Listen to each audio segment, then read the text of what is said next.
The Rock Beneath the Stars, a calming bedtime story inspired by chapter 16 of Matthew. The sun had set gently over the hills of Galilee, and the first stars were stretching across the sky like lanterns lit one by the hand of God. The cool breeze carried the scent of wild thyme and the soft whisper of the sea. And on a quiet road, Jesus walked with his disciples, their shadows long behind them, their hearts full of wonder and questions. It had been a long day. Earlier, the Pharisees and Sadducees, men of sharp words and hardened hearts, had come to Jesus demanding a sign from heaven. Though they had seen miracles, they asked again, their eyes more curious than believing. But Jesus, calm as the sky, had gently refused. He told them that those who could read the sky should also read the signs of the times. He would give no sign except the sign of Jonah. Then he left them, and the disciples followed him into quieter lands. They traveled north toward the quiet city of Caesarea Philippi, where springs flowed from caves and tall trees arched over cool paths. As they walked, the disciples spoke in hushed tones. They had seen so much: healings, crowds fed with little, storms stilled by his voice. But still they wondered, who was he, truly? That night, with stars above them and the hush of trees around, Jesus turned to them.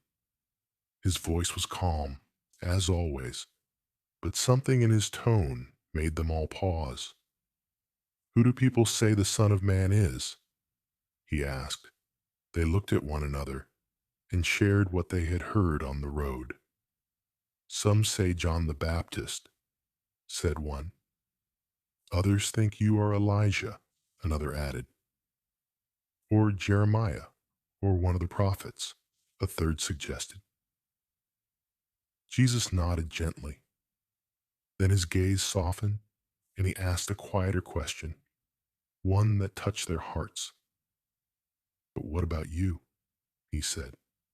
"Who do you say I am?"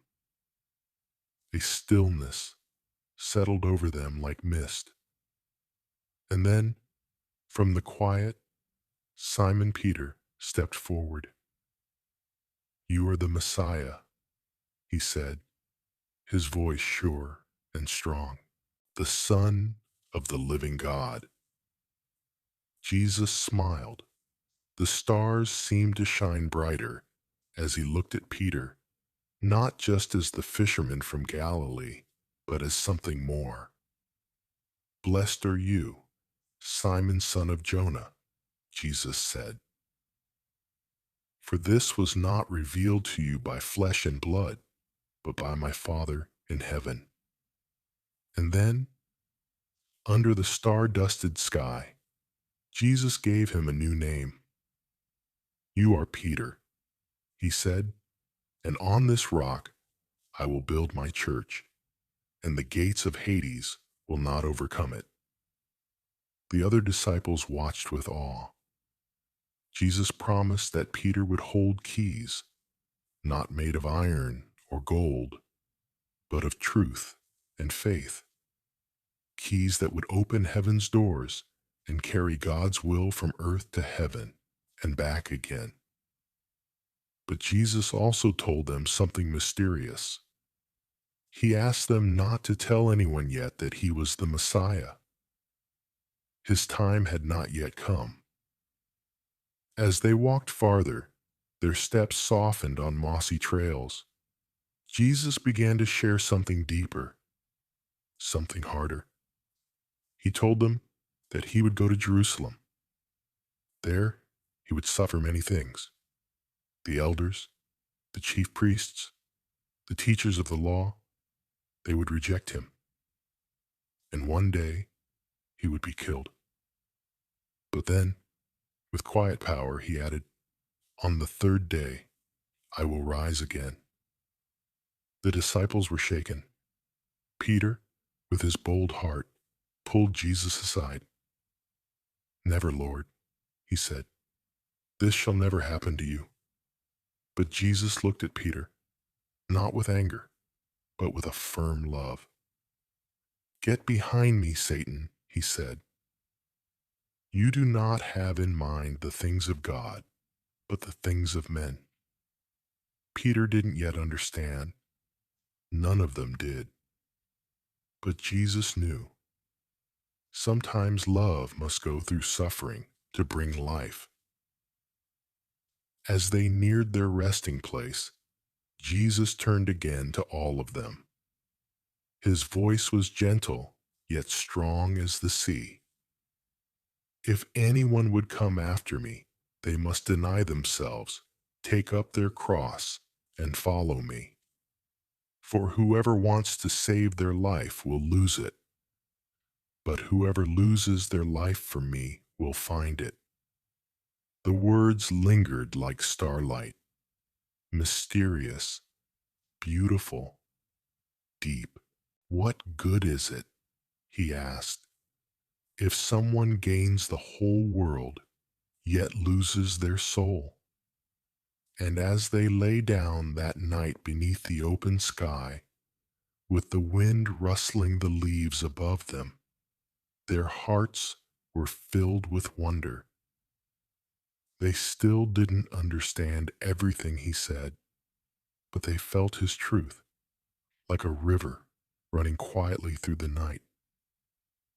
Peter lay on his back, looking at the stars. The name Rock echoed in his mind. He didn't feel strong. He didn't feel like a foundation, but he believed, and that belief was enough. And now, dear one, it's your time to rest. Like Peter, you may not have all the answers. Like the disciples, you may walk paths not yet clear. But know this: you are seen, you are loved, and the rock of truth is steady beneath your feet. So breathe softly, let the stars keep watch, and sleep in peace. If this brought you a moment of peace, feel free to subscribe for more calming content each day. Now, dear one, as you close your eyes and let this day slip away, remember the one who does not break the bruised reed, the one who heals gently, who teaches with wisdom, who speaks with calm. He is the Lord of rest, the comforter of the weary, the keeper of your soul. May your dreams be filled with golden fields and quiet streams. May your heart rest in the peace of knowing you are seen, loved, and called family by the one who walks through grain fields, still speaks truth, and always offers rest. Good night. Sleep peacefully in his embrace.